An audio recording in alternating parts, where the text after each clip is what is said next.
Paz do Senhor, irmãos. Amém. É alegria estar aqui com vocês.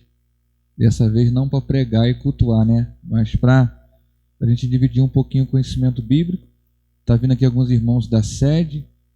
Tem irmãos que são até lá do interior que me mandaram mensagem que talvez vão conseguir vir também nessa aula, que para alguns será uma aula experimental, nós fizemos um cartaz, o pastor fez, para quem quisesse vir experimentar uma aula e quem não sabe gostar, e estar junto conosco. Hoje nós vamos falar sobre uma matéria, que é a matéria que quando eu me converti foi a matéria que mais me chamou a atenção foi a matéria que eu mais pesquisei e mais mergulhei. E hoje eu estou tendo a oportunidade de ministrar sobre esta matéria. Nosso objetivo aqui, irmãos, é primeiro obedecer o que está no livro, Nós, diferente de uma escola bíblica, diferente da escola dominical, nós estamos em um seminário teológico, então nós temos que seguir essa norma, essa doutrina, de acordo com o que está no slide, de acordo com o que está nos livros, para seguir a linha do seminário. Mas, de vez em quando, a gente vai dar uma fugidinha para a gente tentar entrar aqui em algumas coisas, que é um pouquinho mais profundo, e de acordo com o tempo a gente vai ministrando isso, amém? É a primeira vez que eu uso esse negócio chique aqui, então, se eu errar aqui, vocês me perdoem, amém? Então, a palavra angelologia é o estudo sobre anjos, A palavra vem do grego, ângelo, angelos, ou do hebraico malak. Então, angelologia é ângelo mais logia, estudo sobre anjos. Este termo sempre é do grego, sempre o logia é que significa estudo. Isso aí os irmãos já sabem, Mas é sempre bom a gente relembrar até aquilo que a gente já sabe. Então, angelologia vem da palavra hebraica, da Bíblia hebraica, da Bíblia judaica, malak. Tem bastante slide para a gente ler, por isso eu vou tentar dar uma corrida nos slides, e aí no passar do tempo a gente vai, junto com o tempo, junto com os slides, vendo aí o que a gente pode aprender. Então a primeira coisa, voltando aqui, é a angelologia, a doutrina dos anjos. Então vamos ler aqui a introdução. Presentes em quase todas as culturas religiosas, os anjos são seres especiais, cuja natureza é misteriosa e a origem é divina. Eles não são humanos, nem deuses. Têm poderes sobrenaturais, deslocam-se com velocidade semelhante à da luz. Alguns estão ao nosso serviço pela vontade de Deus, outros são maus e servem aos poderes das trevas. A Bíblia se refere a eles 275 vezes e nos dá preciosas informações sobre a sua quantidade, seu caráter, sua interação com os homens e etc. É sobre esses seres fantásticos que estudaremos nesta unidade. Então, qual é o objetivo? O objetivo é apresentar a doutrina bíblica desses seres celestiais chamados anjos, sua classificação e organização, apresentar o mistério dos anjos, ou o ministério dos anjos do Antigo e no Novo Testamento, e apresentar o personagem, o famoso anjo do Senhor, o seu ministério, caráter e função lá atrás no Antigo Testamento. Então vamos lá, a doutrina dos anjos. Entre Deus e os homens há uma classe de seres celestiais que ocupam uma posição abaixo da divindade e acima do homem caído. Repita comigo assim, que ocupam a posição abaixo da divindade e acima do homem caído, possuindo força e velocidade sobrenaturais e podendo deslocar-se em velocidade também sobrenatural. Eles habitam os espaços entre nós, no que podemos chamar de mundo espiritual, esfera da vida que sabemos ser uma realidade, apesar de não ser visível aos olhos nus. Então os anjos eles estão abaixo da divindade e acima dos homens. Então o que nós temos aqui? Nós temos Deus, anjos e homens. Deus, anjos e homens. Deus criou 5, pode ser que exista mais, mas porque a gente conhece, Deus criou 5 reinos. Eu até anotei aqui, não estava na matéria, mas eu fui um pouco metido aqui e coloquei isso aqui. Se você quiser anotar aí, são 5 reinos: o reino mineral, o reino vegetal, o reino animal, o reino humano e o reino angelical. Deus criou estes reinos. Anjo não é homem, homem não é animal, animal não é planta, planta não é vegetal, vegetal não é minério. Cada um desses reinos foram divididos pelo próprio Deus. Então aqui você tem aqui então, irmãos, eu tenho 2 defeitos, minha letra é horrível, eu não sei desenhar, mas o quadro ajuda um pouquinho. Então você tem Deus, quiser anotar aí que é importante, irmãos, Deus, anjos e homens, ok? Deus, diga comigo, Deus, homens. Primeiro quem vem? Segundo. Terceiro. Então aonde nós estamos? Acima de nós estão? Acima dos anjos estão? Então este é um pouquinho do mundo espiritual. A vontade do diabo é pegar o nível do homem e colocá-lo no nível do animal. O desejo do diabo é pegar o nível do homem e colocá-lo ao nível do animal.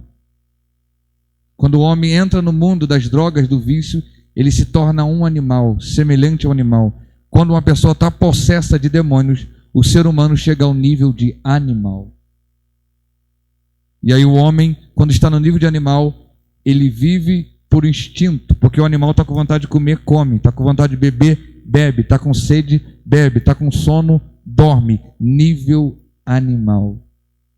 E se você vive só pelo instinto, você é humano, mas o teu nível é um nível de um animal. Porque você faz o que bate na tua teia, na tua mente. Então você está no nível animal. Mas o nível de Deus, o desejo de Deus, é pegar um homem e elevá-lo ao nível angelical. Eu queria fazer o contrário, eu queria colocar angelical, humano, animal. Acabou que eu fiz o contrário. Mas dá para você só ter uma noção, porque isso nem estava no estudo. Mas é só para a gente ter uma introdução, porque o nosso objetivo aqui não é só trazer conhecimento, é trazer uma revelação, é para que isso entre na tua alma, entre no teu espírito. Não é só trazer uma informação bíblica, um conhecimento bíblico, mas algo mais além, que você nunca mais vai esquecer. Então, a vontade do diabo é te pegar, o homem, o ser humano, e te levar ao nível animal. Mas a vontade de Deus é lhe pegar e lhe colocar no nível angelical. Quando Cristo encarnou, isso já é outra matéria, Cristo chegou sendo homem fizeste um pouco menor do que os anjos. Cristo era um pouco menor do que os anjos. Por quê? Por causa da matéria. Mas agora, nós, por causa da conquista de Cristo, embora estamos no nível abaixo dos anjos, mas Cristo nos fez assentar com Ele na religião celestiais. Então é como se nós estivéssemos, quando estamos em oração, ao mesmo nível dos anjos. Se você fechar os seus olhos agora e entrar em oração, você sai do nível de humano. Tá, glória. Você sai do nível da terra e você atinge o nível dos anjos. E aí você entra no mundo espiritual. Eu estou lutando para falar isso aqui depois, se der tempo. Mas só para vocês terem uma ideia. Deu para entender isto? Então, qual é o nosso objetivo? Sair do nível humano e chegar no nível angelical. Como que nós conseguimos? Não dava. Mas Cristo, pelo seu sangue, pelo novo e vivo caminho, fez pisaduras nas regiões celestiais. Ele foi subindo nas regiões celestiais. Ele foi subindo. Aqui, ó, ele foi subindo. E agora nós estamos assentados com Cristo aqui. Então, por isso que quando você ora, o mundo espiritual é realidade para você. Porque Cristo conquistou tudo isso. Então você sai da terra e atinge um nível espiritual.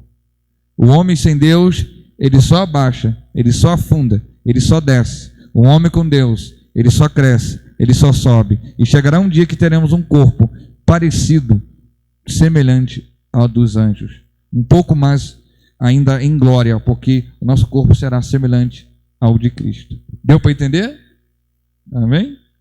Vamos para o slide. A doutrina dos anjos. A expressão usada no Antigo Testamento para anjo é a palavra hebraica malak, que significa mensageiro. No Novo Testamento encontramos a expressão grega angelos ou angelos, no latim seria angelus, que também significa mensageiro, expressão usada para designar anjo. Assim, o termo angelologia tem origem grega e vem da junção de duas palavras gregas, foi o que nós falamos aqui. Angelos, que quer dizer anjo, mais logia, que se traduz por estudo. Angelologia, então, literalmente, é o estudo dos anjos. Observando a história e a literatura, é perceptível que todas as religiões reconheçam a existência de um mundo espiritual. As mitologias e lendas de muitos povos falam de deuses, espíritos, demônios, gênios e assim por diante. Mas historiadores acreditam que o primeiro trabalho de arte do homem, contendo seres alados desenhados, sejam provenientes da Suméria. Aqui a Pérsia possui uma religião dualista e zoroastrismo, com a crença em seres espirituais intermediários entre deuses e os homens. Na religião persa, tanto Mazda ou Aura Mazda, o deus do bem, como Arimã, o deus maligno, na crença persa contavam cada qual com uma multidão de mensageiros e gênios maléficos como auxiliadores. Então, o que acontece? Quase todas as religiões que surgiram, quase todas, não todas, mas quase todas, o líder vai alegar que teve a aparição de um anjo. Alguém já ouviu falar do anjo chamado Maroni ou Moroni? Já ouviu falar, né? Esse anjo é o que apareceu para Joseph Smith, não é isso? E então ele cria, o que ele cria? A seita dos Mormons. O profeta lá falou, é mistério. Então, todas as religiões, ou quase, vai aparecer um anjo, um suposto anjo, apresentando para eles e dizendo: eu tenho uma nova revelação que está acima do Novo Testamento. Tem problema anjo aparecer para mim? Nenhum. Tem problema você ter experiência com anjo? Nenhum. Agora, mesmo que um anjo desça do céu e puxe algo que fuja do Novo Testamento e de todo o pergaminho bíblico, seja anátema. Paulo amaldiçoou todos os anjos que preguem outro evangelho, porque não há outro evangelho. Então isso aconteceu com Joseph Smith, trazendo então a ideia desse anjo, e também o Estado Islâmico, o islamismo, também apareceu para Maomé um anjo. Então cuidado, irmãos, quando alguém vê muito anjo.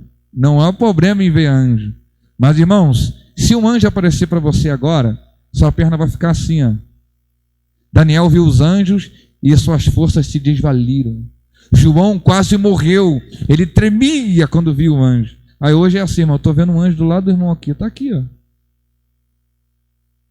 Eu estou vendo um anjo do lado do evangelista André. Eu entendo que você pode ver anjo na revelação, mas a olhos nus é diferente. Na revelação, Deus pega a tua mente e manda fotos, pequenas fotos do céu, pequenas realidades. Então são questão de segundos. Você pode ver um anjo do lado do presbítero aqui, mas você não vê literalmente. Agora, de olhos abertos, com a visão do homem original, ver um anjo, você seria igual Daniel. Você tremeria todo, irmãos. Não importa se é anjo ou se é demônio, você iria tremer na base. Daniel, acostumado a orar e jejuar e a pagar o preço, viu o anjo, quase morreu. João, apóstolo que andou com Cristo, foi para a ilha, teve experiências sobrenaturais, escreveu epístola. Quando viu o anjo, quase que o adorou, e o anjo disse: não me adore, porque eu sou teu conservo. O que é conservo? É aquele que é mais forte do que eu, mas vem para me servir. Eu sou uma pessoa rica e contrato seguranças, são mais fortes do que eu, têm armamento, sabem atirar, eu não sei nada disso. Se eu for lutar com segurança, eu apanho, mas eles não me atacam, porque eles estão ao meu redor para me protegerem. Então esta é a ideia dos anjos. Então, eu posso ver anjos? Posso, claro que posso.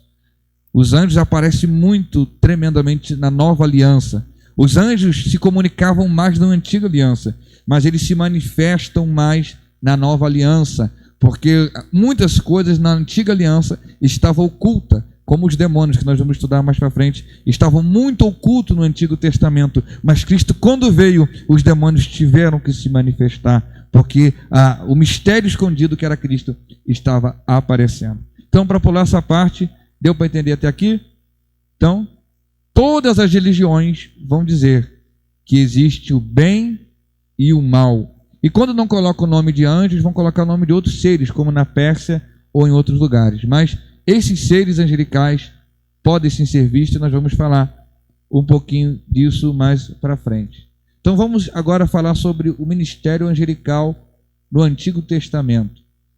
Os anjos estão presentes em variados acontecimentos por toda a extensão das Escrituras sagradas, mas há mais interação desses seres com a esfera humana no Antigo Testamento. Nós temos mais anjos aparecendo no Novo, mais manifestação deles, mas de interação, você tem mais no Antigo. Porque no Novo vai ser alguém maior que os anjos que vai interagir com a gente. E você já deve saber quem é, né?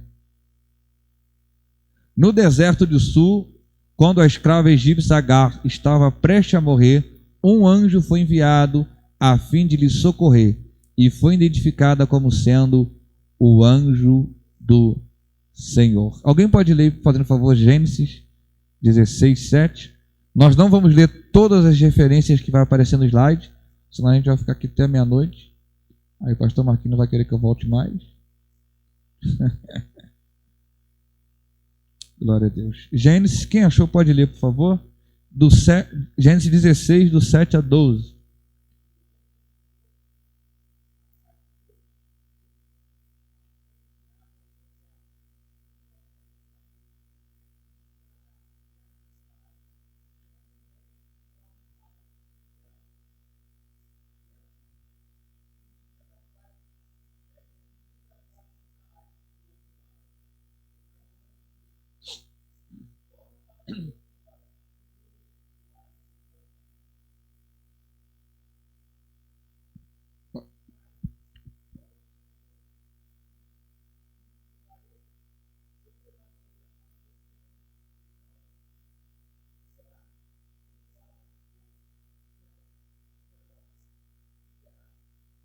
Amém. Então, o que esse anjo faz? Além de descer e de se manifestar, esse anjo fala como se fosse o próprio Deus falando. Está entendendo isso? Este anjo não chega dizendo, eu sou anjo. Ele chega, deu-se para perceber que era um anjo, pela escritura dá para se entender que é um anjo, mas este anjo tem expressão não dele, que a gente vai estudar daqui a pouco, mas expressão do próprio Deus. Porque o que é o anjo mesmo? O que significa um anjo? O que significa um anjo? A palavra quer dizer o quê? Fala, irmão. Mensageiros. Vamos lá de novo. O que significa anjos? Então todo anjo tem uma. Se eu não tenho mensagem, ao anjo que está, então todo anjo tem que ter uma. Mas eu vou parar por aqui que isso já é outra coisa. Isso a gente estudou lá na sede, sobre o anjo, as 7 igrejas, né, sobre o anjo. Porque todo pastor tem que ter uma mensagem. Se ele não tem mensagem, ele não é pastor. Porque anjo é mensageiro. E a gente vai aprender que anjo é muito mais do que anjos, seres. Nós vamos ver que há homens que também são chamados de anjo. Então diga assim para mim, para me tornar um anjo, repita comigo, para me tornar um anjo, eu tenho que ter uma mensagem. Você pode ter o cargo, o título, a pessoa pode ter o título, mas se ela não tiver uma mensagem, ela não é uma pessoa enviada do céu. Então, o que significa isso? Você pode ser membro da igreja, mas quando você tem uma mensagem, os anjos te respeitam. Ele é igual nós. Ele também tem uma mensagem. Ele também tem uma mensagem. Ela também tem uma mensagem. Eles também têm uma mensagem.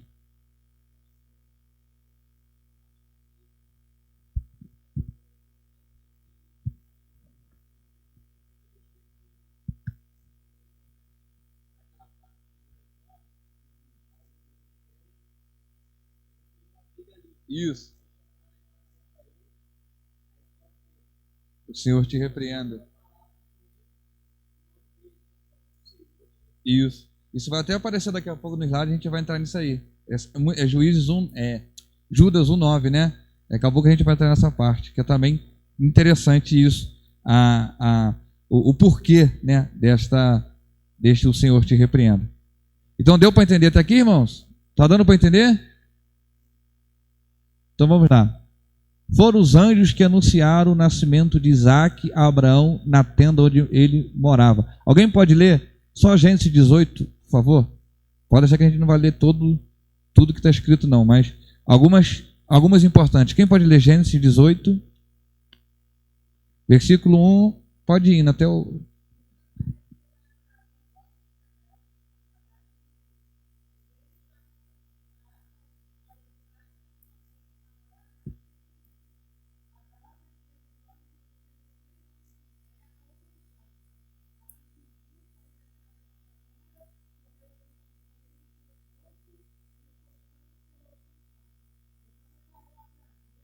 Peraí, quantos anjos tinham? O que Abraão diz? Quantos anjos tinham? O que Abraão diz? Quantos anjos tinham? Oi? Estou chique aqui sendo filmado. São 3 anjos. Mas na hora de Abraão chegar, Adonai. Mas espera aí, era para dizer 3 senhores. E ele diz um Senhor. Então isso aqui já é uma manifestação que a gente vai estudar daqui a pouco. Só porque tem coisa que eu não posso adiantar para vocês, senão não vai ter graça, né? E eu fico com a língua coçando aqui, querendo já entrar no fogo, mas não pode, né? Tentando aqui mergulhando, né? Mas o que a gente está fazendo? A gente está se esticando para dar um mergulho. A gente está olhando, daqui a pouco a gente... Porque se você mergulhar rápido, vai te dar pressão na cabeça e você morre. Então tem que ir devagarzinho mergulhando, pegando pressão. E Deus está te enchendo enquanto você está vendo essa aula aqui. Deus está te enchendo. Tem anjos aqui. O mundo espiritual está aqui, irmãos. Eu não estou com o objetivo de trazer informação para dizer que eu conheço muito a Bíblia e sair daqui e dizer, olha, o Márcio conhece muito a Bíblia. Não, eu quero que vocês sejam impactados pela presença de Deus, pela glória de Deus, e a gente sair daqui mais crente, mais firme, com mais fé do que a gente entrou. Amém? Então a gente está estudando agora sobre os anjos no Antigo Testamento. Então, sempre haverá isso aqui, ó. O trono de Deus. Deus pode fazer tudo? Pode. Ele pode fazer tudo sozinho? Pode. Mas 99,% ele não vai fazer. Ele vai usar anjos. É anjo que manda, ele manda anjo para fazer, para decretar, para trabalhar. Ele sempre vai comandar os anjos. Sempre você verá Deus mandando nos anjos. Ele pode fazer tudo, porque ele é Deus. Ele tem o poder de todas as coisas. Mas ele não vai fazer. Ele vai colocar os anjos para trabalharem, né? E agora com a instituição maior ainda que a igreja, ele não faz. Quem faz é a igreja. Cristo é o que da igreja?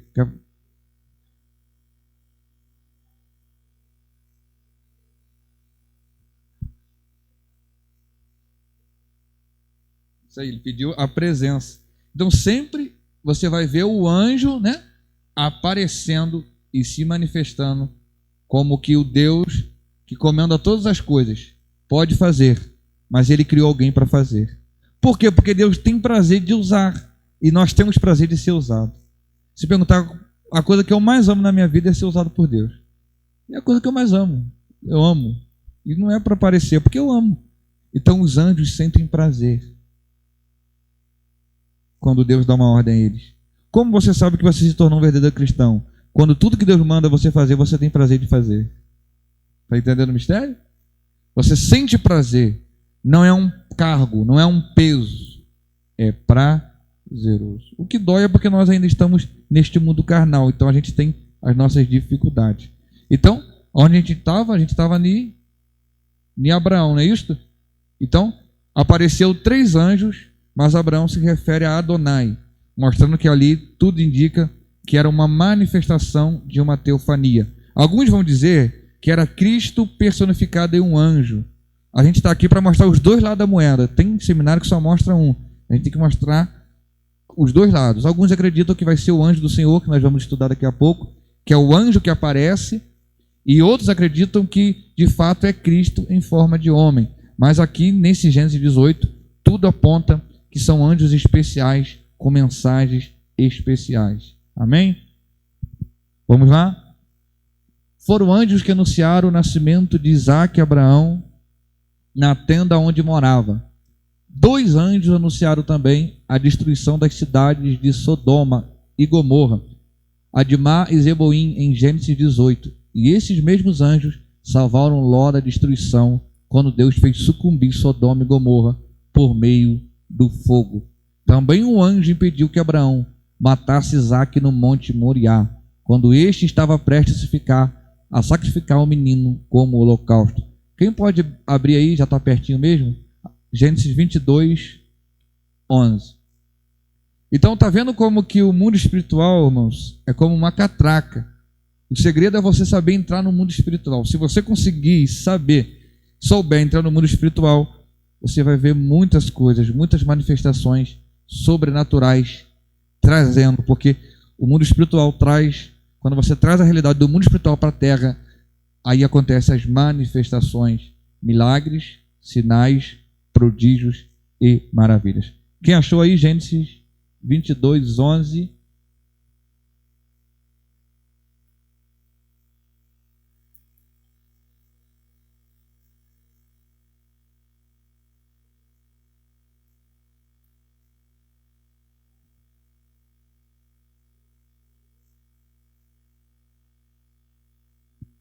Pode continuar. Está no 11?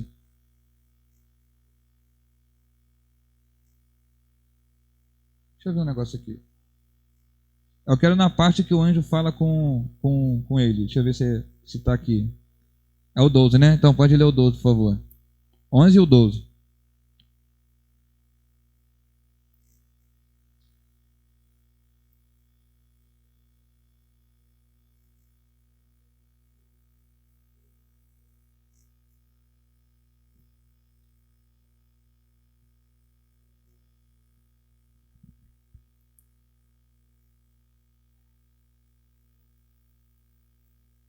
Ok. Tem como só a irmã falar de novo o versículo 12 no microfone? Só para sair aqui na aula.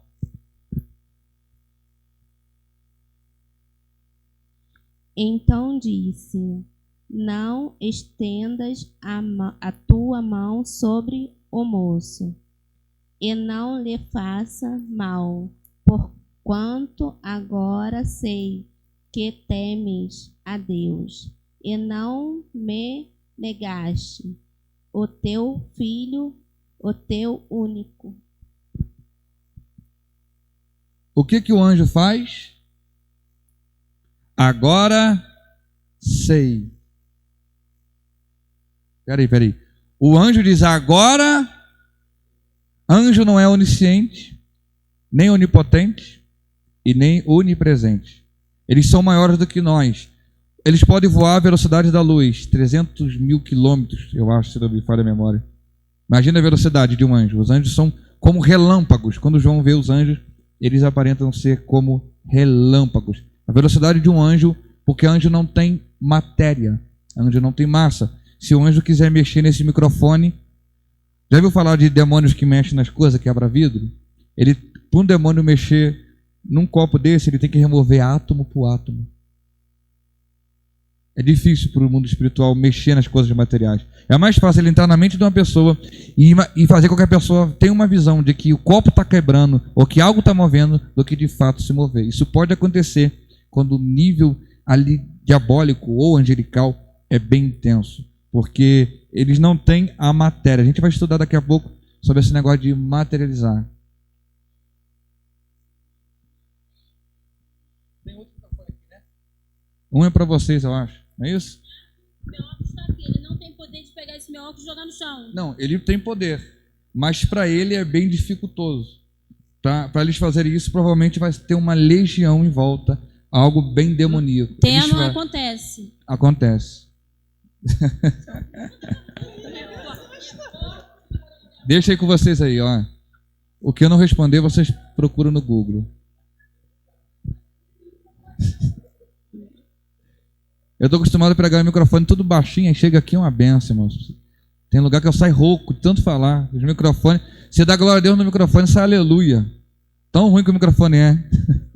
É. Então diz glória a Deus, o microfone sai amém. Até chegar lá já. Aqui é uma benção, né, irmãos? Então, tudo aqui é átomo, massa, matéria e energia. Tudo aqui. Então, o anjo pode levantar esse copo aqui? Pode. Um demônio pode, eu já vi casos de demônio mover pessoas. Tem um vídeo muito famoso na África de um demônio que pega a criança e arrasta ela. Isso está muito famoso na internet. Pode acontecer? Pode. Mas é quando um grau demoníaco está muito intenso no lugar, muito forte. Acontece isso muito nos hospitais, né? Quem trabalha no hospital vê cadeira de roda andando sozinho, maca se mexendo, porque ali o grau mesmo como que eu posso dizer? O grau demoníaco mesmo é bem forte. Mas tirando isso, é muito difícil acontecer. Para um anjo fazer isso, é porque eles estão na terra.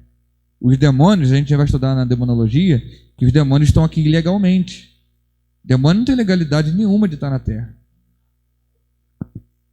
Levita porque o poder demoníaco. Mas para isso acontecer, no espiritismo, na quimbanda, no candomblé, e principalmente no ocultismo, magia negra, aquele jogo de Ouija, não é isso? Ouija mexe sozinho, não é isso? Ouija. Mas o que acontece isso? Porque eles estão invocando o demônio, eles estão procurando, eles estão ali, né? Eles estão querendo. Então, o mundo espiritual age assim. Então, o anjo tem que mexer átomo por átomo. É um pouquinho trabalhoso para eles, mas nada que seja difícil. Agora, para o anjo é mais fácil, porque no caso de Abraão aqui, os anjos comem. Eles entram na casa de Abraão e comem. Então, vemos que há anjos especiais. Eles comem não é porque estão com fome. E se anjo estivesse com fome, ia comer tudo, né? Se crente já come muito, imagina um anjo com fome. Crente é só Jesus, né, irmão? Nada chega, né? Confessando aqui, perdoa, meu Deus. Então, o que acontece com os anjos? Aqui em Gênesis 18, anjos... É porque a gente confunde muito a palavra materializar. Anjo se materializa ou não? A palavra materializar, não, ele não se materializa. Não. A gente entende quando diz materializa. Por que é materializar? É se tornar matéria. Eles se manifestam. Materializar se um anjo tivesse osso, sangue. Então nenhum anjo poderia morrer por nós. Senão Jesus não precisava nascer no ventre de Maria, era só ele se materializar. Mas ele, para obedecer a regra que o Pai criou, de para estar na terra tem que nascer, brotar do ventre da mulher, sair da semente para crescer, então Cristo faz todo esse processo. Se o anjo tentar fazer isso, ele quebra o processo da lei da vida. Então ele não pode fazer isso. Então os anjos, eles podem se manifestar como se fossem materializados. Pode ser pelo poder de Deus que você possa tocar no anjo e senti-lo. Nada impede isso, né? Mas isso não significa que isto é uma regra. Na maioria das vezes, eles se manifestam, mas não se materializam no sentido de virar matéria. Amém? Tá dando para entender ou não? Vamos correr, irmãos. Tá bom? Glória. O povo de Israel foi guiado no deserto por um anjo. Quem pode ler aí? Êxodo 14. Acho que eu vou ler aqui por causa do... não, tá com o microfone aí, né? Oi? Isso, É porque acontece, ali na destruição, né? O anjo destrói. Então ali nós vemos o poder dos anjos, não é isso? Eles destruindo. Aí mais uma vez mostra o poder desses seres, capaz de mexer no mundo material, mas aí já é uma ordem divina, é algo já proclamado, é um juízo. Quando vem o juízo de Deus, os anjos recebem um poder maior de usar toda a sua força. Isso nós vamos ver em Gênesis e veremos também no Apocalipse. Cadê aí? Toda vez que a Bíblia refere sobre os anjos, o pastor Jeremias está aqui, ele ia brigar comigo. Sobre homem, a masculinidade homem, não reparou? Não sei se o João notou isso. Sempre aparece como homem. Aí perguntaram a Jesus se lá no céu vai ter casamento ou não. Jesus disse que lá no céu a gente vai ser semelhante aos homens, a anjos, no sentido que os anjos não têm sexo, né? Os anjos. Por que normalmente aparece como homem?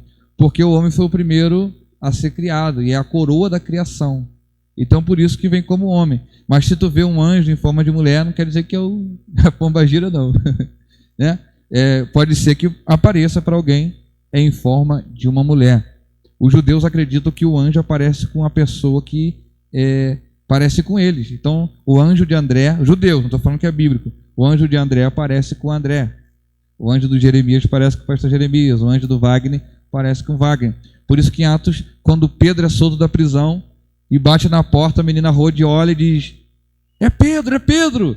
Aí corre e o pessoal diz: não é Pedro, não, é o anjo dele. Já leu isso no texto? Parece que não é Pedro, é o anjo. Por quê? Porque os judeus acreditam que o anjo fica igual você, parecido. Eu tive uma experiência com a minha esposa, muitos anos atrás, a gente foi numa igreja, e ela queria muito que eu fosse numa igreja lá no interior. E eu não estava com vontade de ir, mas fui. Sabe como que é, né? Aí fui. A gente entende mistério, né? Falei, vamos embora. Aí eu fui. Tinha uma irmã, uma senhora, ela não parava de me olhar, irmãos. Eu já estava ficando com vergonha. Ela me olhava, parecia que eu era uma assombração. E ela nunca me viu lá no interior da roça. Parecia que eu era uma assombração. E todo culto me olhando muito, me olhando muito. Aí quando acabou o culto, ela chamou a gente e disse: olha, eu nunca te vi, mas essa noite eu sonhei com um anjo que era igualzinho ao senhor. E entrava dentro da minha casa. E orava lá dentro da minha casa. E hoje eu estou te vendo, eu estou assustada. Então ali já era um mistério, eu não sei nem explicar o que é isso. Mas alguém já sonhou com você, ou entrando numa casa e a pessoa sendo curada? Às vezes não é você. Pode simbolizar o anjo entrando lá. Não quer dizer que literalmente o anjo parece com você, mas eles podem criar formas. Até o diabo pode se transfigurar em anjo de luz. Imagina um anjo de luz, o que eles podem fazer. Amém? Alguma dúvida? A gente está agora em Êxodo 14, 19, né? Pode. Aí o microfone aí.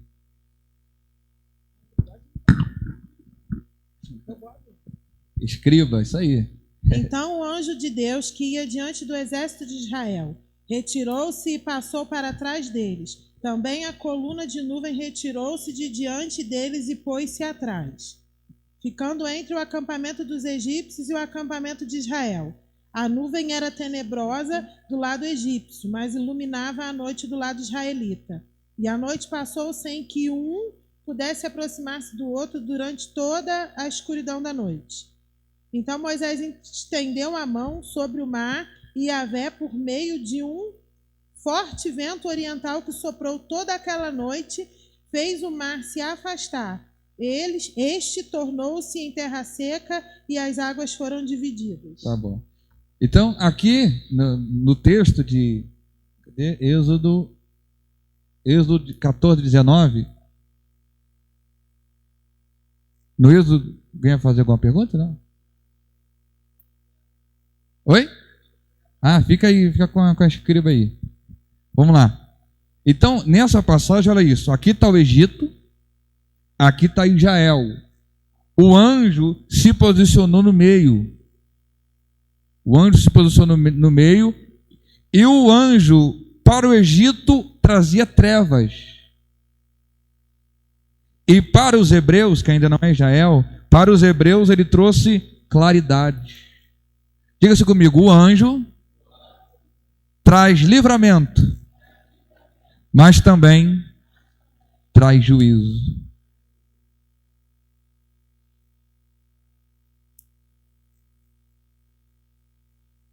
Para o Egito é juízo, é escuridão. Você vai ver depois um anjo ferindo um rei, e o rei morre comido de bicho.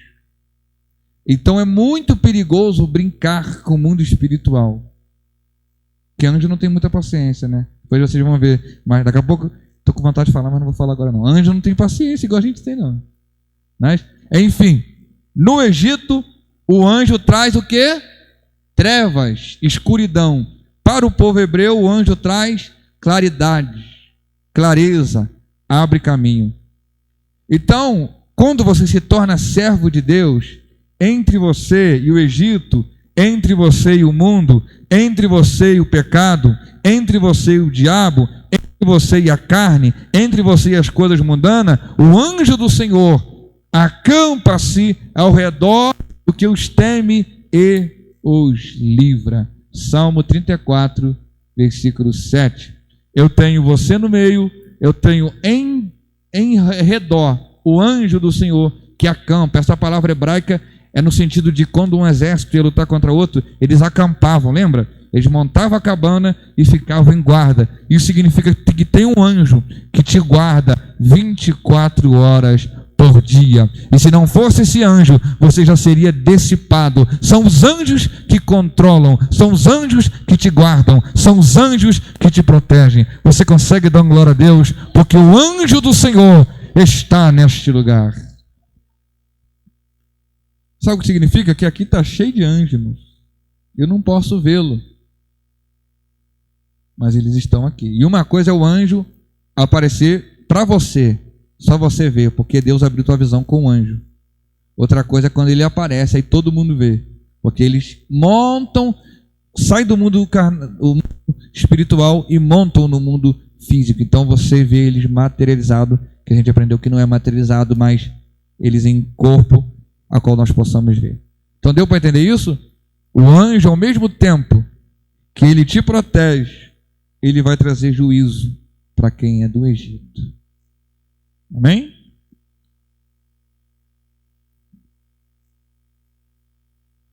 Agora sim, o anjo do Senhor. Há referências no Antigo e Novo Testamento a anjos do Senhor. Pastor, vai terminar agora ou vai? Que horas que fecha aqui? É 8h20 que vocês tomam café? Vocês querem parar um pouquinho para a gente começar com o anjo do Senhor? Pode calma. É 8h20, vocês que sabem. Eu sei que crente gosta de tomar um cafezinho. Vocês que sabem. Quem quer que continue? Quem quer que para, levanta a mão. Hã? Ninguém quer que pare. Vocês estão em jejum? O que decide aí, Marcelo? 8h30? Vamos fazer um jejum de 10 minutos, Marcelo. Propósito, 10 minutos no manto. Sabe aquele irmão que diz, pastor, eu estou jejuando muito. Entrego o meu propósito meia-noite, só como 7h30 da manhã. Eita! Isso aí tá no nível de, ó. Se ele passar a noite toda acordado, vale, mas dormindo, irmão.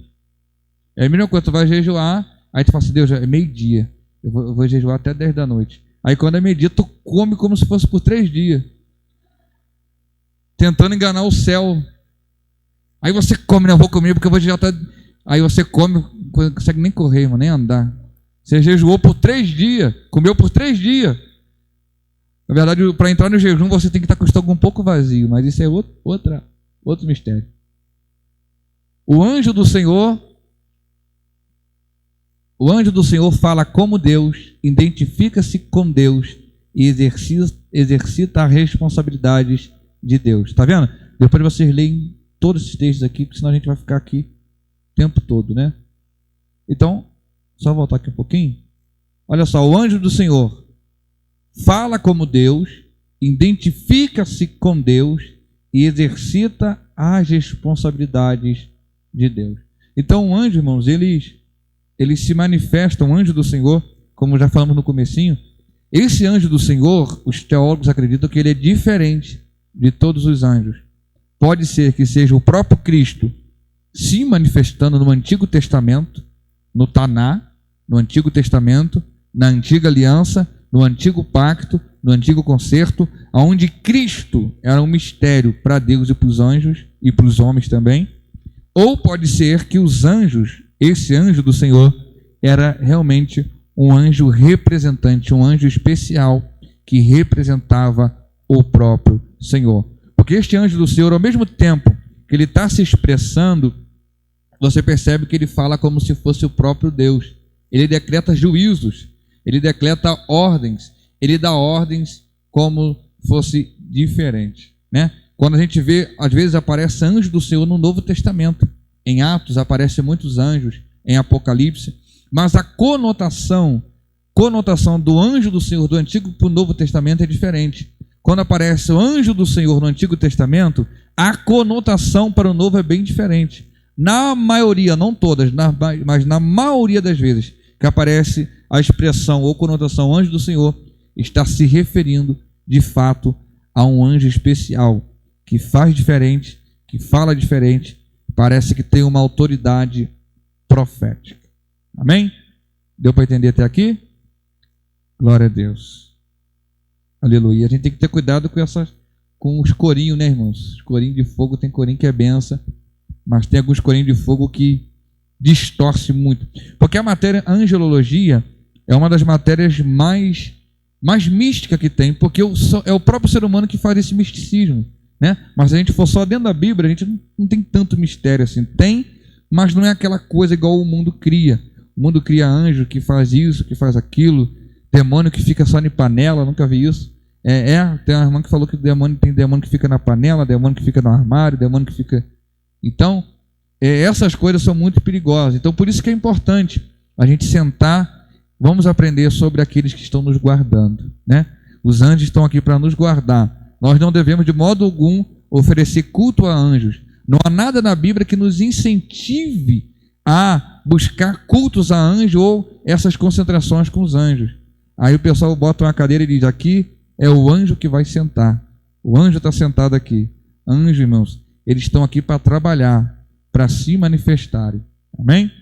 Então, vamos parar agora, a gente vai tomar um café, depois a gente continua, que aí a gente já vai entrar agora no Berir Hadasha, no Novo Testamento, sobre os anjos do Senhor no Novo Testamento.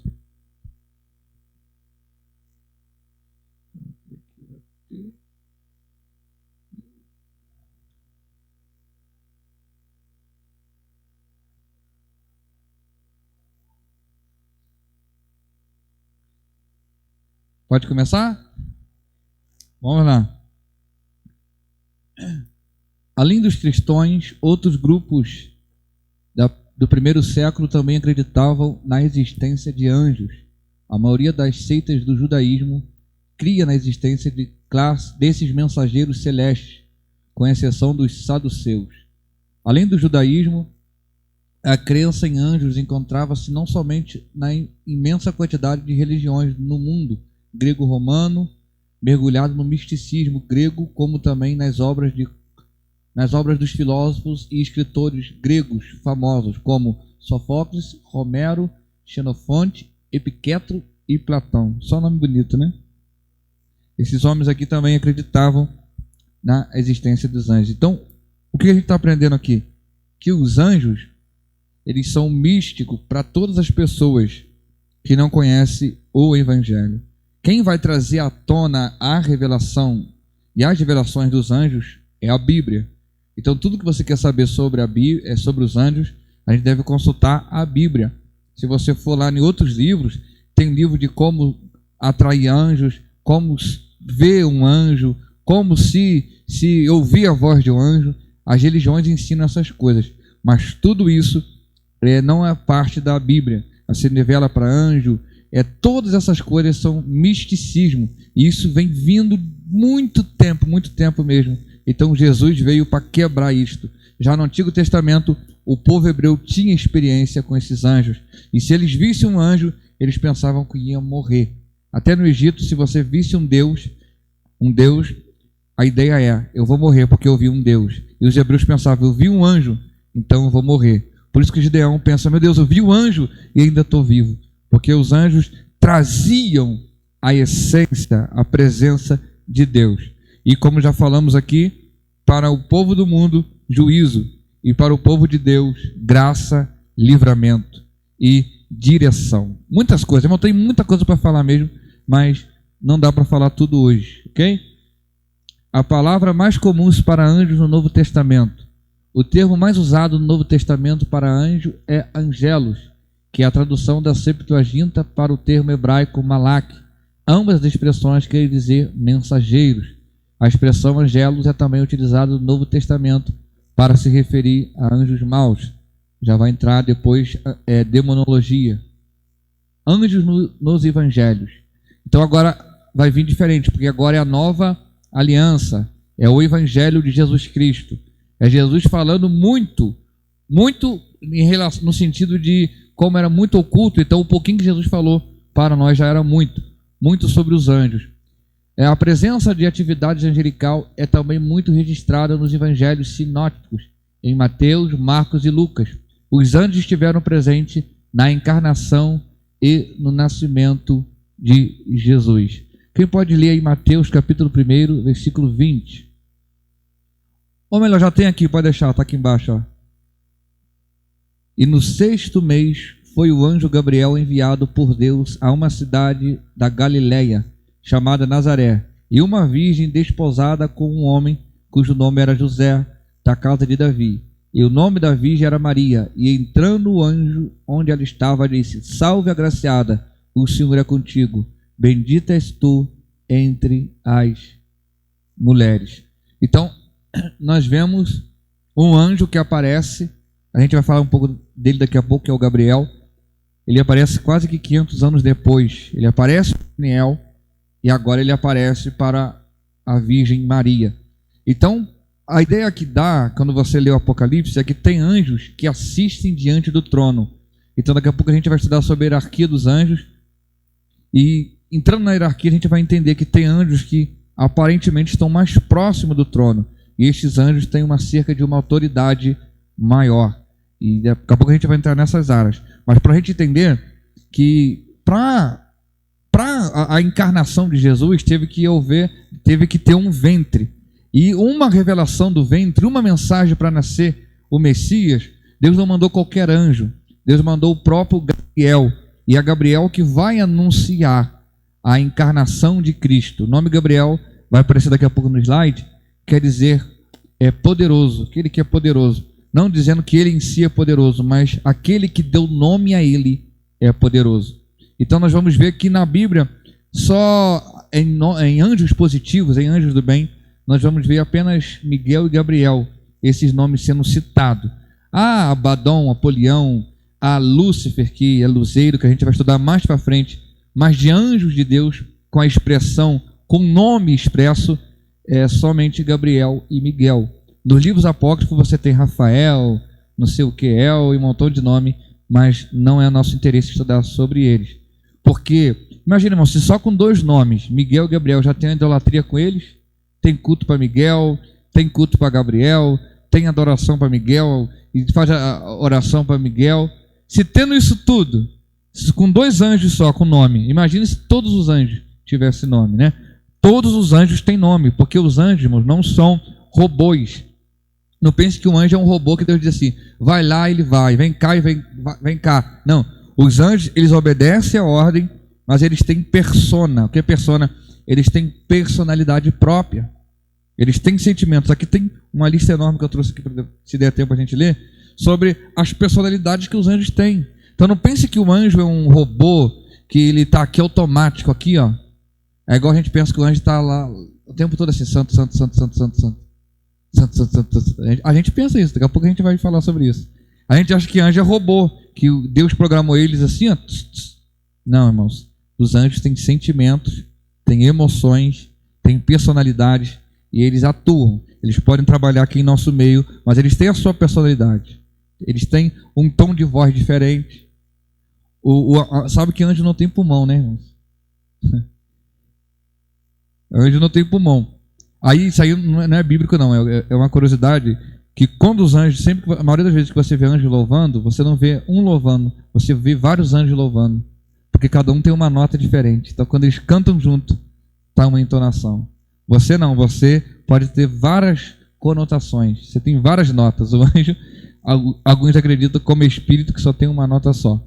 Isso é uma curiosidade, não é nada de doutrina. Então, esses anjos, para entrar na sua cabeça, para você não esquecer, eles têm personalidades próprias. Escreve aí se quiser. Anjos têm personalidade própria. Eles têm sentimentos. É igual os profetas. Aqui tem vários profetas. Cada um usa de um jeito.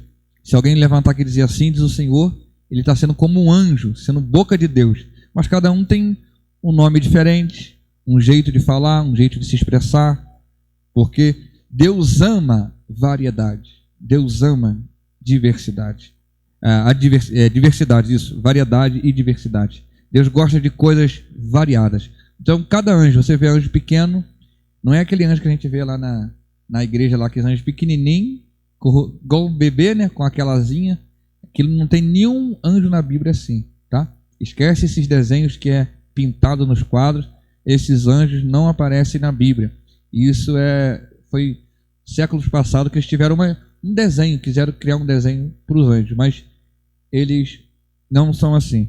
Então Jesus, quando ele traz o evangelho, ele traz a manifestação dos anjos. Ele fala que tem anjos protegendo as crianças. Ele fala que poderia mandar 12 legiões de anjos. Lembra quando Jesus estava no Getsemane e Pedro pegou a espada? O que Jesus disse?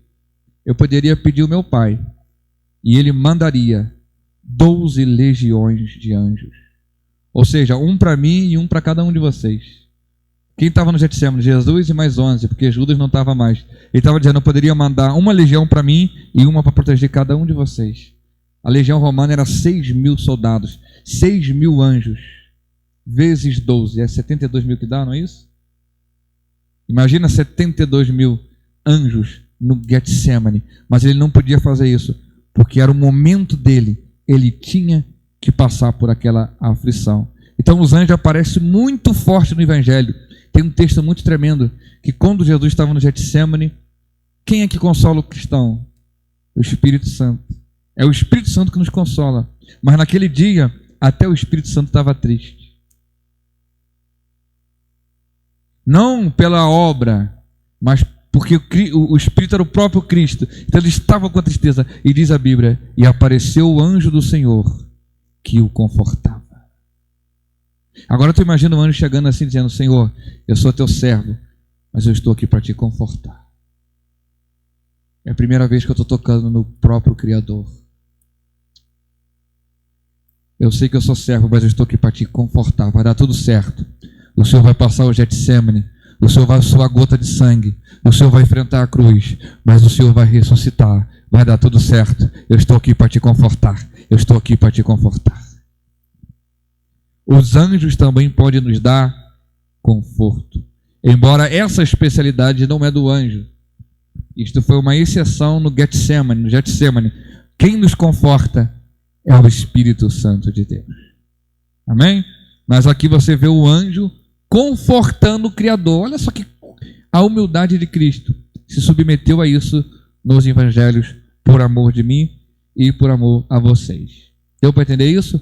Então, quem vai trazer maior revelação dos anjos no Novo Testamento é esse apóstolo aqui chamado Paulo, que é, na minha opinião, o maior apóstolo, junto com João. Todos os apóstolos foram extraordinários, mas maior que eu digo no sentido de conhecimento bíblico, de profundidade de revelações, o apóstolo Paulo, sem dúvida, é um dos maiores. Vocês estão aí, Hilton? Está tudo bem? No contexto de suas epístolas, Paulo apresenta uma angelologia mais focada nos anjos como participantes do progresso do reino de Deus, no que propriamente como guardadores do povo de Deus.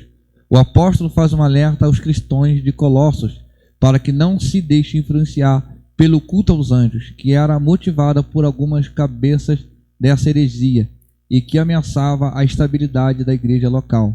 Então aqui Paulo está preocupado, irmãos, com a ideia do culto a anjos, que já falamos aqui um pouquinho. Tinha a ideia de algumas seitas de cultuarem a anjos. E até hoje você vê muita coisa em volta de anjos, cultuando a anjos.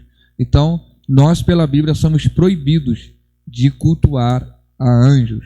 Não há problema você ter experiência com eles, não há problema você dizer, Senhor, manda o teu anjo, envia o teu anjo, trabalha com o teu anjo. Não há problema nenhum em fazer isto. O problema é quando você idolatra mais o anjo, adora o anjo e põe o Criador de lado. Porque o anjo vai, porque Deus mandou. Então o que acontece? Lembra de Pedro na prisão? Como que foi isso? Pedro estava na prisão, a igreja orou, a oração chegou no trono e o trono mandou o anjo. A oração levou ao trono, o trono mandou o anjo. Então o que fez o anjo libertar Pedro da prisão foi a oração. Está entendendo o mistério? Você pode estar aqui e dizer, Senhor, manda o teu anjo lá. Senhor, eu fiz uma experiência e falei, Senhor, envia o teu anjo lá. E a pessoa falou que de madrugada a cortina daquela casa foi cortada. Algo foi quebrado. A pessoa falou assim, eu estava na minha casa sozinha e quando eu acordei a cortina estava cortada como se alguém tivesse metido a tesoura. E eu falei, que horas era isso? E era o horário que eu estava na vigília orando por essa pessoa. Alguém aqui já teve rápido, tem que ser rápido por causa do horário, alguém que já teve alguma visão aberta de ver algum anjo ou algum ser maligno? Já viu? Você chegou a ver o anjo ou não? Já viu? Cadê o microfone? Cadê? Pode contar rapidamente? Há muito tempo atrás, quando a igreja entrou numa profunda oração em jejum, orava 24 horas direto. E aí o culto começou a ter uma proporção diferente. Quando eu olhei assim para o altar, eu vi assim em pé, claramente como um homem normal, né? Não vi com asa nem com nada. Aí de repente eu abri o olho assim e desapareceu. E depois daquele dia, o paralítico começou a andar, a gente começou a vomitar câncer na igreja. E teve até aquele tragédia de 2003, tá lembra? Aí o pastor falou assim, ó, irmão, fica ligado que breve vai acontecer uma tragédia. Mas caiu do lado de cá, mas só a igreja que não caiu, a igreja ficou de pé até o dia de hoje. Aleluia. Você pode dar glória a Deus por isso, irmã? Pode contar rapidamente, assim? Pode? E vamos chegar o microfone na tela ali? Passa aí o microfone, irmão. Evangelista, ó, passa o microfone. Bem, boa noite. Eu já vi assim, um espírito maligno mesmo, uma batalha espiritual muito grande que eu passei. E eu vi ele assim em cima de mim, tentando me assustar, me matar. E era assim, uma sombra horrível, né? Com aqueles olhos assim, fundo. Aquele troço assim, muito ruim mesmo. Meu Deus. Tem uma batalha espiritual assim. Mais alguém, irmãos? Pra gente... Aqui, a irmã.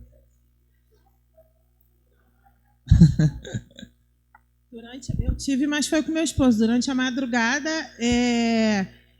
ele começou a engasgar, começou a sufocar, e ele queria falar, não conseguia falar, e comecei a orar, comecei a repreender. Ele suava frio, aí depois que o espírito largou ele falou assim, Preta, tinha um demônio em cima de mim tentando me sufocar. Ele falou que ele sentia mesmo as garras do demônio na garganta dele, sufocando ele. Foi uma luta tremenda. Então, irmão, você está vendo? Então, você também? Já viu também? Aí, ó. Passa o microfone aí. Eu estava recém-casada e até hoje eu fico assim, né? Que eu paro e analiso o que eu já passei lá atrás, de bom e de ruim. E a luz apagada, eu consegui ver 2 mãos vindo ao meu pescoço. Né? E na hora, meu ex-marido pegou, acendeu a luz, aí eu já não vi mais nada. Mas e sentiu como se fosse mesmo físico, né? Bem assim. Bem real, né? Isso foi muito real. E o incrível é que a luz já estava apagada e eu consegui ver. E ultimamente, irmãos, o que essa irmã contou, eu não sei qual é o nome da irmã? Janaína. Irmã Janaína e irmã Andressa. Irmãos, isso é uma das coisas que as pessoas mais pedem oração pra gente.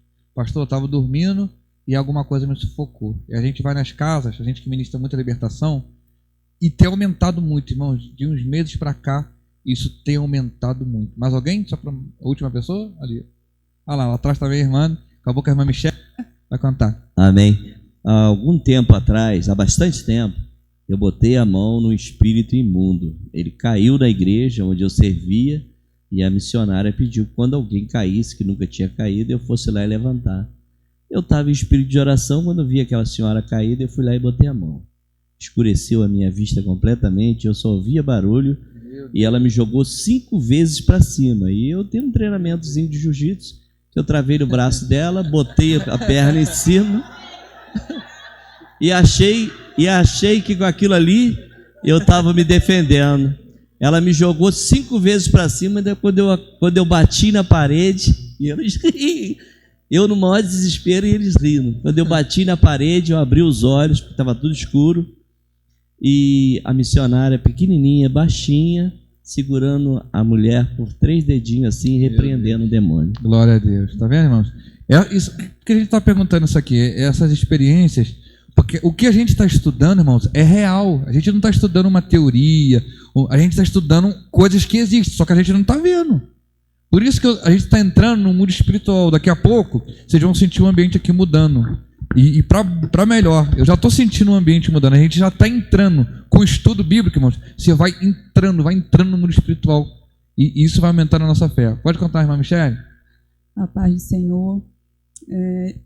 Assim, eu era uma jovem bem atormentada por essas coisas, né? Como a irmã lhe falou dessa mão escura. Eu comecei a ver essas coisas, eu tinha 12 anos, né? Eu lembro, assim, e realmente o meu quarto estava todo escuro, eu dormia, minhas irmãs, e de repente eu vi o quarto escuro, né? E aquela sombra vindo para cima de mim. E ali eu comecei, né, a querer chamar, gritar, eu não conseguia. Mas eu via que uma sombra era mais escura do que o escuro ali do quarto. E aí, né, de manhã ainda conversei com a minha mãe, porque minha mãe também passava por isso. E ela falou, não, minha filha, né, para que eu não ficasse preocupada, com medo. Ela falou, não, a gente tinha um quadro também ali no quarto, e ela falava que era aquele quadro. E ela, não, tu viu o quadro? Não é possível. Eu falei, mãe, eu tenho absoluta certeza do que eu vi. E depois daquilo eu era muito atormentada. Toda vez que eu ia dormir, eu sentia, né, era aquela batalha espiritual. E foram muitas vezes, até que eu, né, me rendi aos pés do Senhor. Só depois de, né, me aproximar de Deus, que fui serva do Senhor, que isso cessou. E quero falar, né, também, eu estava até hoje, as pessoas fora da igreja falam sobre ai, gente, agora esqueci. Alguma coisa do sono. Paralisia do sono. Paralisia do sono, né? Uhum. Então, assim, mas só que essa questão de paralisia do sono, para mim, eu tenho certeza que era espiritual. o próprio, né? Era o próprio demônio ali, uma coisa, era terrível, era muito, toda noite era aquela batalha. Às vezes eu ia deitar e já preocupado, falei, meu Deus, eu não vou acordar, não vou conseguir, né, levantar essa noite. E Deus, ele sempre me deu o livramento, e eu glorifico a ele por isso. Amém, irmãos? Então,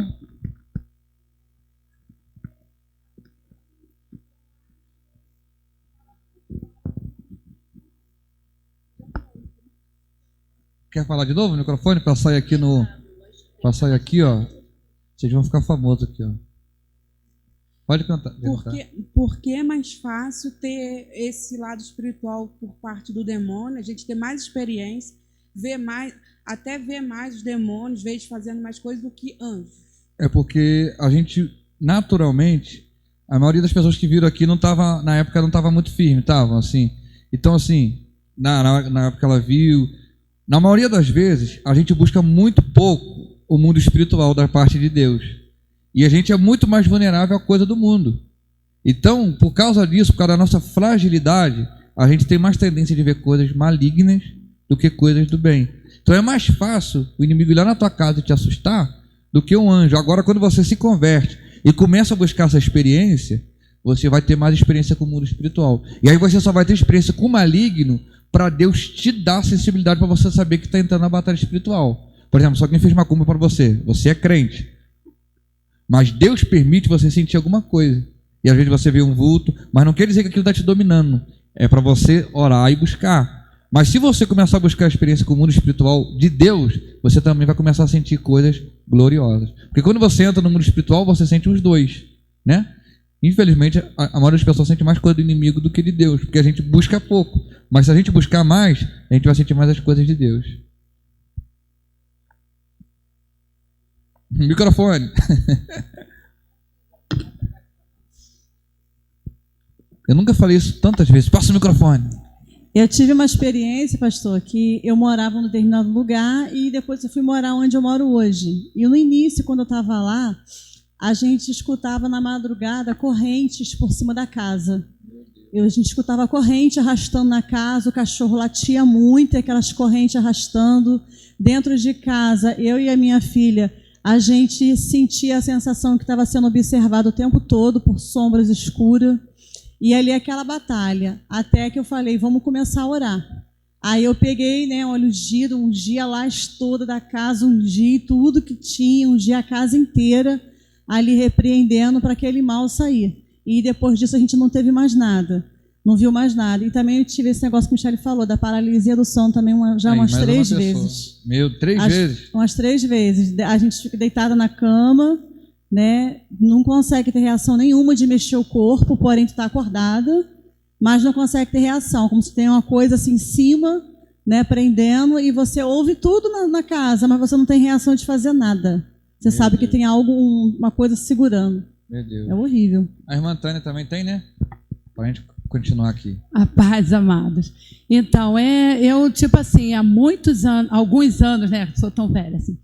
Algum tempo atrás, eu e o meu esposo, nós morávamos em um determinado lugar também que era muito difícil.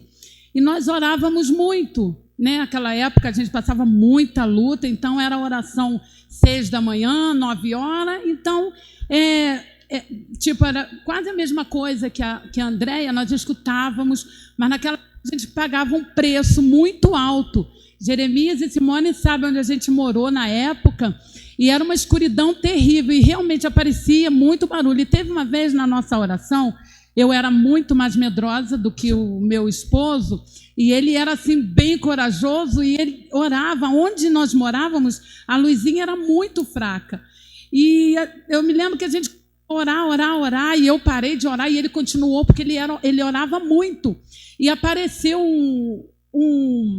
ele via, eu também vi, mas eu fiquei com medo, e ele não, e um homem alto, muito grande, com uma cabeça enorme, e aquilo eu comecei a chorar de medo, e ele continuou a oração, e foi invadido um momento ali bom, alguma coisa boa estava acontecendo, e aquilo sumiu de repente, e ele viu quando eu também consegui ver, quando um anjo enorme com as asas, aleluia, batendo assim, eu falei, meu Deus, Jesus é com a gente mesmo, porque o lugar que morávamos, a situação que nós estávamos, aí eu falei, meu Deus, realmente, aquele era anjo mesmo. Ele até contava na igreja de vez em quando esse testemunho. Amém, irmãos? Quem pode dar glória a Deus aí? Então, para a gente continuar, eu vou contar o meu também, senão... Peraí, são 355 vezes, vou contar só uma. Tô brincando. Uma vez, quando eu me converti, eu queria muito ver anjo. Eu queria orar, novo convertido, sabe como que é, né, irmão? Quero ver anjo, quero jejuava e orava, e clamava, e queria ver anjo de qualquer jeito. E nada de ver anjo, né? Aí um dia eu era da Assembleia de Deus do Ministério de Madureira, e a igreja estava em construção no interior. E aí o pastor presidente me convidou para me ajudar a trabalhar na obra que estava em construção. E eu acordei cedo e falei, pastor, eu vou ir. E aí eu estou descendo, o pastor falou, vou te esperar na rua. E eu estou descendo, quando eu olhei na rua assim, de longe, eu vi o carro do pastor e eu vi um garoto, tipo uns 15 anos, 13 anos, todo de branco no lado do carro do pastor. E eu pensei, o pastor chamou alguém para ajudar também, mas pelo jeito deve ser neto do pastor ou filho, porque aparência de jovem, mas a distância daqui lá onde está o nosso irmão lá. E eu fui, olhei para o lado, distraído, e olhei de novo. Quando eu olhei, aquele garoto saiu do banco da frente e foi para o banco de trás, e sentou no lado de trás. O que eu pensei? O pastor mandou ele sair do banco de trás para mim entrar na frente. E aí eu entrei no carro, pastor, tudo bem? Quando eu olhei para trás, não tinha ninguém. Falei, pastor, mas eu vi um garoto de branco aqui. Ele falou, meu filho, todo dia eu peço para o anjo do Senhor sentar aqui do meu lado. Ele disse para mim, o anjo do Senhor acampa ao redor do que os teme e os livra. E naquele momento eu comecei a sentir a presença de Deus naquele carro. E contando para os irmãos, muitos irmãos viram o anjo de Deus dentro do carro daquele pastor. Aquele carro tinha um mistério. Uma vez ele foi no Rio, e na linha vermelha, eu acho, quando os homens iam assaltar, o filho dele estava sozinho, nem era o pastor, era o filho do pastor. Quando olharam assim, o filho dele dentro do carro sozinho, os bandidos disseram, vamos embora porque tem muita gente. O carro está cheio, vamos embora, não vai dar tempo. E o rapaz estava sozinho. Então o anjo do Senhor acampa ao nosso redor, amém? Levanta a mão em nome de Jesus. A partir de hoje, vocês terão mais experiências com Deus do que com o inimigo, porque lá atrás ele queria assustar vocês, mas a partir de hoje vocês vão sentir anjo, vão sentir a presença de Deus, vocês terão visão abertas e terão experiências com o sobrenatural. Se vocês acreditam, pegue esta realidade nesse estudo bíblico, porque Deus está falando. Vamos para o slide, né, irmãos? Quem me chamou?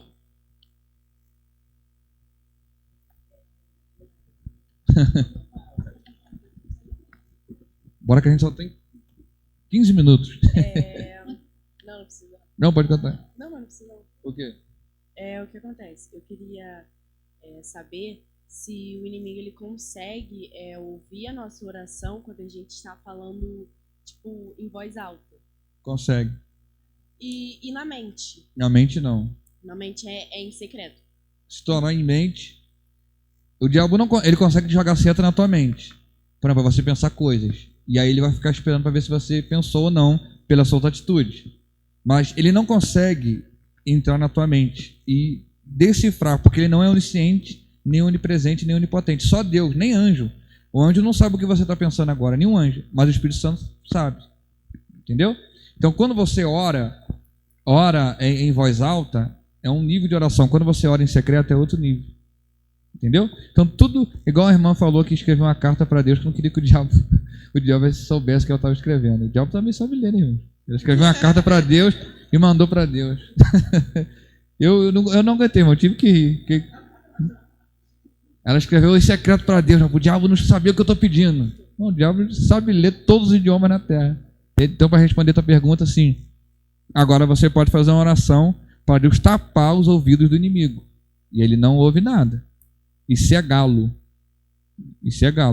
Isso você pode fazer. Então a gente, tá vendo? Irmão, a gente está no mundo espiritual, tem muita estratégia, tem muita coisa que se a gente fizer, o inimigo vai perder. Irmão. Por isso que ele não quer que você aprenda. Quem me gritou aí?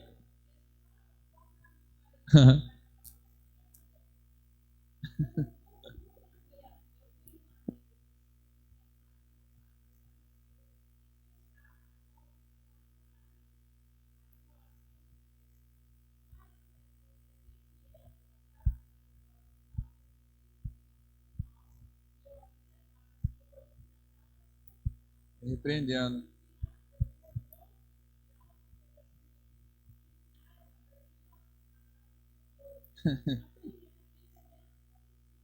Isso.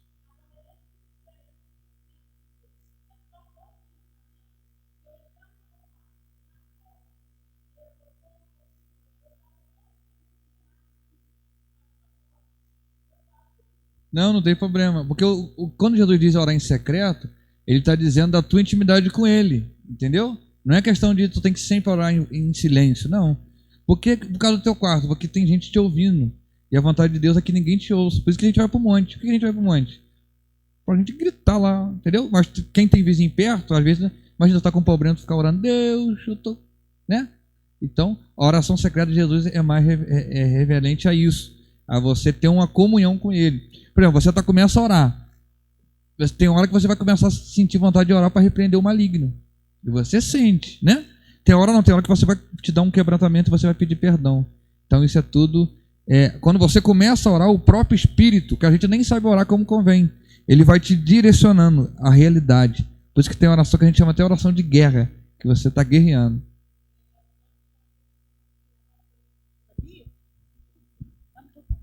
Dentro da questão que ela tocou no assunto, me veio à memória, por que a gente tem mais experiência com o maligno do que com anjos? Minha filha era pequena, ela devia ter uns 2, 3 anos, e eu era da igreja, sempre fui da igreja. E ela me pediu uma boneca, eu peguei, comprei a boneca e dei para ela. Então, uma mãe, um pai nunca vai fazer para o seu filho algo que ele acredita que seja de mal. E de madrugada ela começou a gritar, aí ela levantou, sentou de frente para a parede, começou a falar com a parede, os olhos dela ficavam brancos, a gente falando, eu e minha mãe orando, repreendendo, e ela falando coisas que a gente não entendia, olhando para a parede. Eu liguei para a irmã do círculo de oração da igreja na época. Ela falou assim, Andressa, bota ela no telefone. Botei o telefone no ouvido dela, ela começou a orar, e a Eduarda começou a suar, começou a se esticar assim. Do nada ela deu aquele suspiro e dormiu. Aí depois na igreja ela falou comigo assim, tu deu algum brinquedo para ela? Alguma coisa? Alguém deu alguma coisa para ela? Eu falei assim, eu comprei uma boneca, que era até na época uma boneca da Emília. Então eu acredito que às vezes a gente tem mais experiência com as coisas malignas, não só pelo fato de orar pouco, mas por dar legalidade. Também. Porque a gente, infelizmente, a gente vive numa geração que se adaptou à frase do não tem nada a ver. É isso aí. E às vezes a gente leva muita coisa endemoniada para dentro de casa achando que não tem nada a ver. né? A Bíblia fala que o diabo está ao nosso derredor. Então, minha filha, a nossa guerra é constante. É verdade. É constante com ele. Verdade. A última ali. Oi?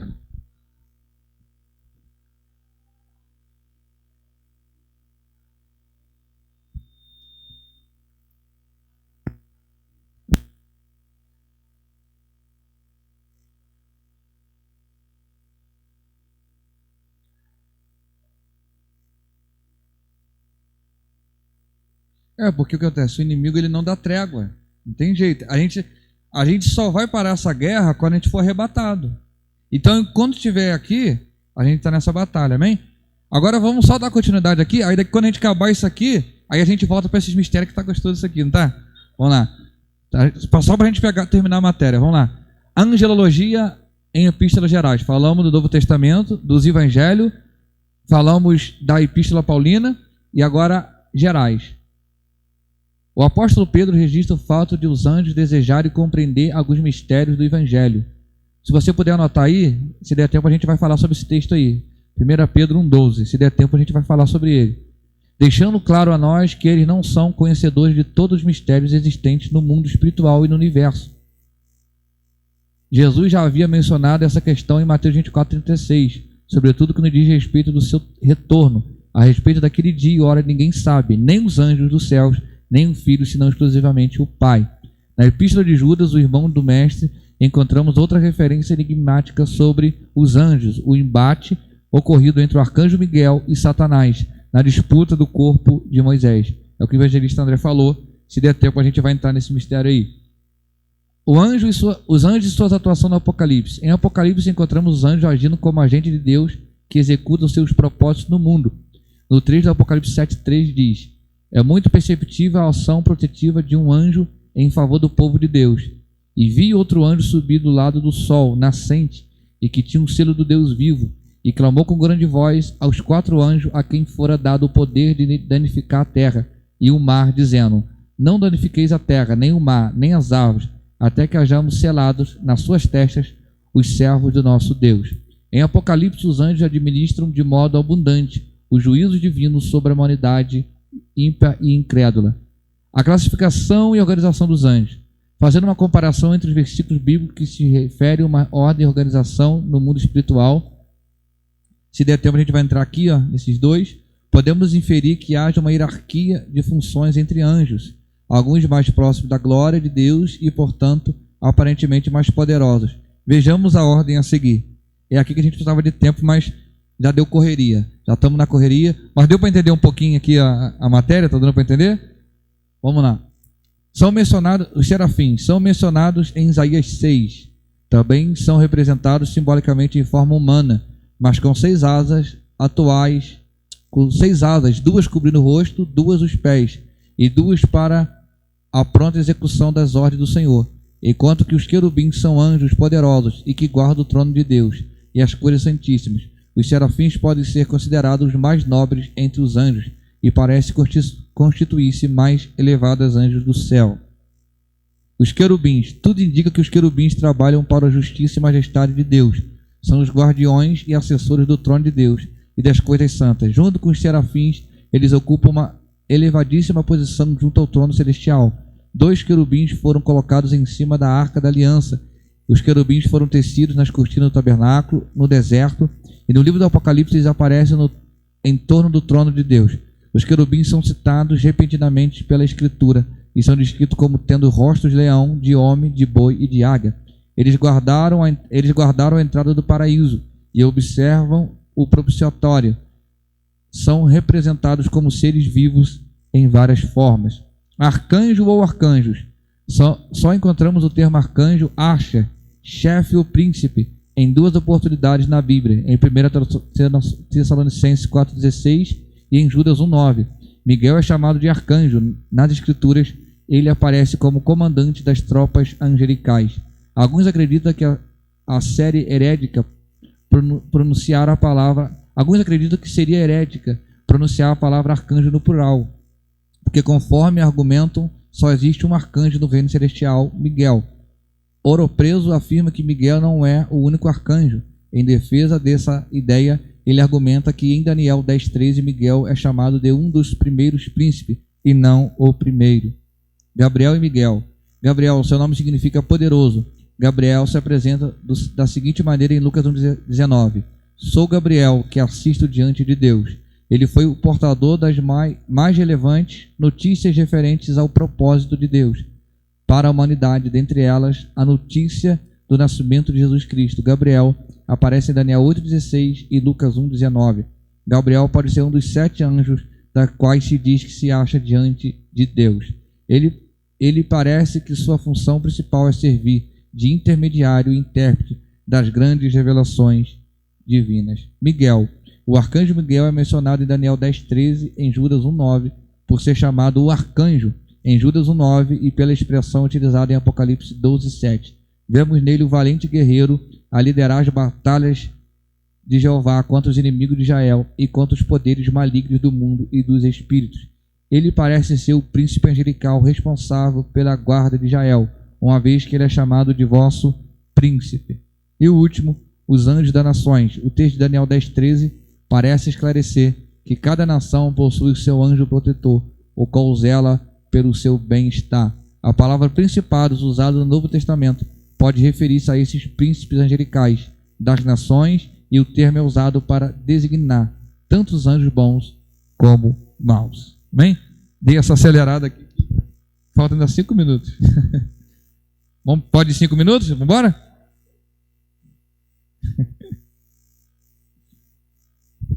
Esses slides são importantes para a gente não perder o que vai cair na prova, né, irmãos? Por isso que a gente tem que dar uma hora, a gente sai um pouquinho, mas tem que voltar, ok? Então aqui o que a gente estudou foi sobre a hierarquia dos anjos.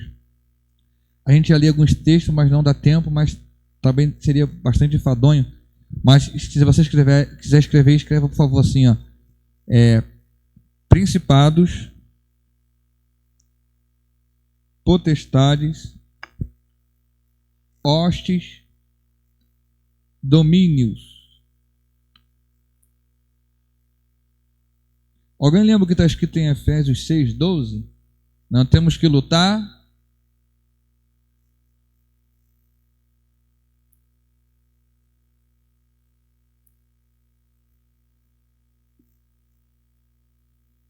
existe. Então a nossa luta não é contra principado, potestade. Mesmo que vocês votarem o contrário, não tem problema, porque não é uma hierarquia em si, tá? Principado, potestades, hostes e domínios. Vou botar aqui só uma abreviatura: principados, potestades, hostes, domínio. Principados de príncipes, potestade de poderes, hostes de muitos. Este é o mundo espiritual. Essa hierarquia, que de fato em si não é uma hierarquia estabelecida, isto é uma ideia que temos, serve tanto para os anjos bons como os anjos maus. Parece que é heresia quando você vê algum pregador falando, mas é uma realidade. Aqui está o trono de Deus, está vendo? Embaixo do trono tem... Eu sou um péssimo desenhista, meu Deus. Finge que isso aqui é um querubim, tá? Abaixo do trono tem querubins, são 4 querubins. Os querubins têm 4 rostos, pelo menos é o que aparece em Apocalipse. Apocalipse aparece em Ezequiel 1 e Ezequiel capítulo 10. Rosto de homem, rosto de águia, rosto de leão e rosto de boi. Irmão, se você vê um querubim, você teria medo. Mas não é porque eles são feios, não. E não é porque eles são igual o que o profeta está dizendo. É algo que ele olha no céu e diz, é parecido, é semelhante. Porque no céu não dá para você descrever. A mesma coisa se você trazer um índio para o Brasil, você trazer um índio para a cidade, ele nunca veio, ele só vive na aldeia, ele nunca veio para a cidade. Aí você mostra ele um avião, um helicóptero. Aí ele chega lá na tribo, o que você viu? Ele vai dizer, olha, eu vi um avião gigante. Não. Ele vai dizer, eu vi um pássaro que não mexia as asas. E o helicóptero? Aí eu vi um gafanhoto. E se ele visse um tanque de guerra? Aí eu vi escorpiões. Está entendendo o mistério? Isso. Então, o que os profetas viram é muito maior do que eles conseguiram expressar. Paulo não conseguiu expressar o que ele viu. Ele teve tanta revelação que ele não conseguiu expressar. Então, o mundo espiritual é muito maior do que a gente pensa. Então, os querubins, eles estão abaixo do trono. Existe uma plataforma no trono. Debaixo do trono existe 4 querubins. Abaixo dos querubins existe uma roda, 4 rodas, uma roda dentro da outra. Imagina 2 rodas, uma roda dentro da outra. E olhos em volta dessa roda.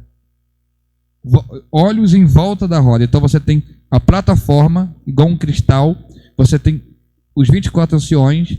Você tem o candeeiro no meio. E embaixo da plataforma você tem os querubins. Embaixo dos querubins você tem a roda. E embaixo da roda o Espírito. E aonde o Espírito ia, as rodas iam. Mas isso aqui, irmão, só o serafim, querubim, dá para a gente ficar aqui muitas horas, porque é muito, muito tremendo. Mas o primeiro ser que está acima, parece. Quem pode ler, só para a gente ler, Isaías 6?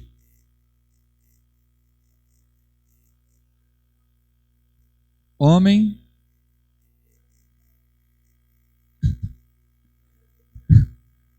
Não, mas eu também, não precisa ser uma ordem, não. É homem, leão, águia e boi, ou em outras traduções, bezerro. Esse dia nós pregamos sobre isso, mas aí já não é estudo, era pregação. Sobre as 4. A gente não vai estudar isso, não dá tempo, não adianta, né? Vamos embora que só tem 60 segundos.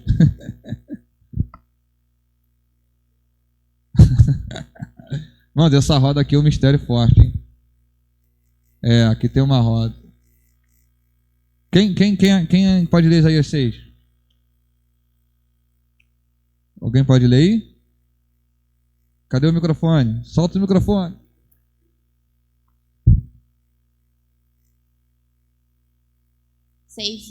Isso.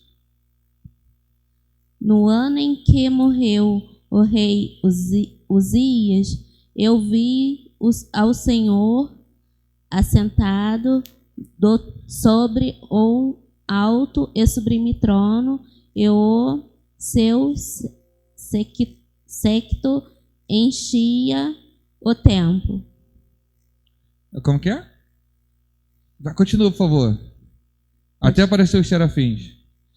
Os serafins estavam acima dele. Pronto, só até aqui.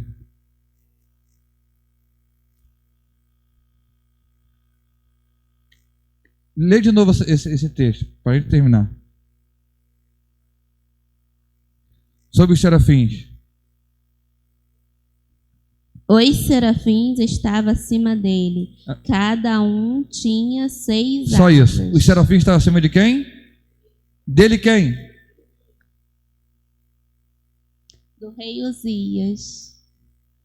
Não, acima do trono. Quem está acima do trono? Deus está no trono e a gente tem a ideia de que ninguém está acima de Deus. E é óbvio que em poder ninguém está. Qual é o maior, um homem ou um pássaro? O homem. Mas o pássaro está acima de nós. Eles são maiores do que nós?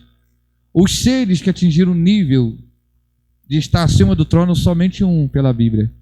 Serafins, que significa aquele que arde em fogo.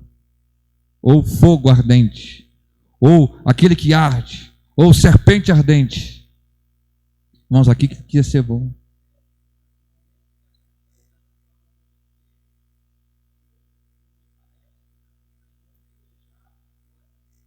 Não. Porque, como símbolo a gente pode usar muitas coisas. Por exemplo, olha só, aí já é pregação. Vou pregar só 2 minutos para vocês. Serafins. Quantas asas eles tinham? 6. Eles usavam 2 cobriam e 2 eles só voavam.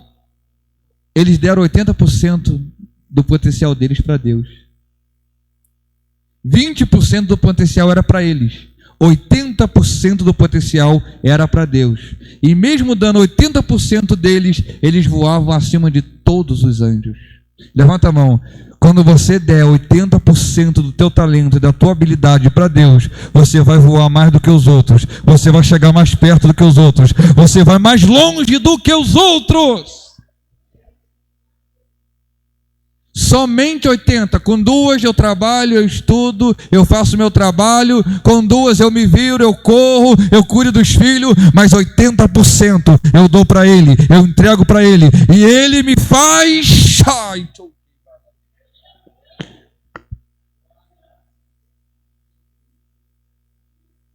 Ih, Jesus. Ainda bem que não feri a exegese.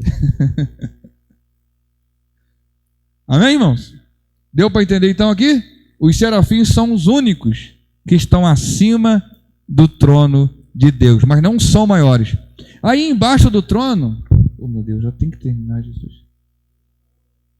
Não, senão o pastor Marcos vai me bater, ó. Eu vou ter que sair daqui com segurança. Os serafins descem e pegam uma brasa. Irmão, serafim significa o quê? Aquele que arde. Mas quando ele vai pegar a brasa que está debaixo do trono, ele pega o tenaz, aquele alicate, já viu? Igual um alicate. Com cuidado. Por quê? Porque a brasa que está no trono é fogo que queima fogo.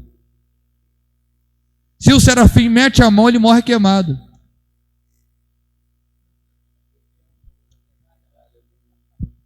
Mas de tanto ficar perto do trono, eles se parecem.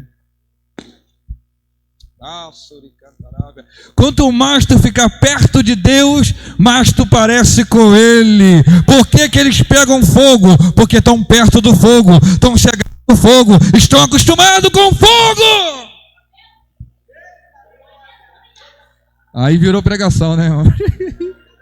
Levanta a mão em nome de Jesus. Se aproxime do fogo, se aproxime do fogo, se aproxime do fogo, se aproxime do fogo, se aproxima!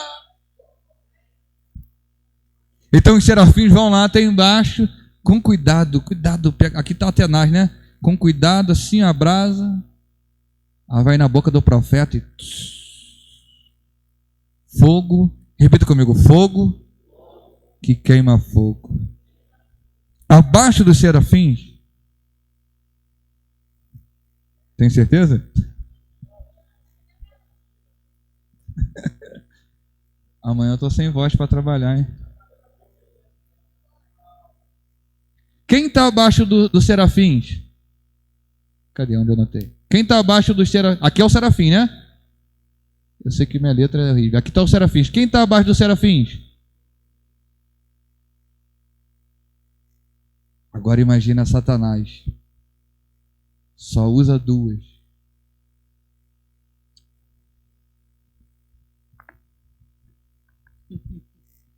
Como que pode voar tão alto?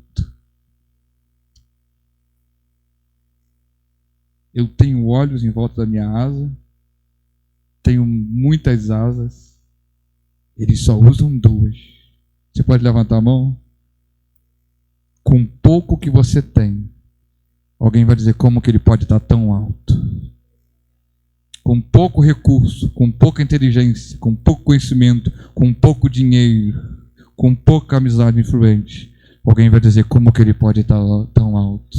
É porque você está entregando a sua maior porcentagem para Deus.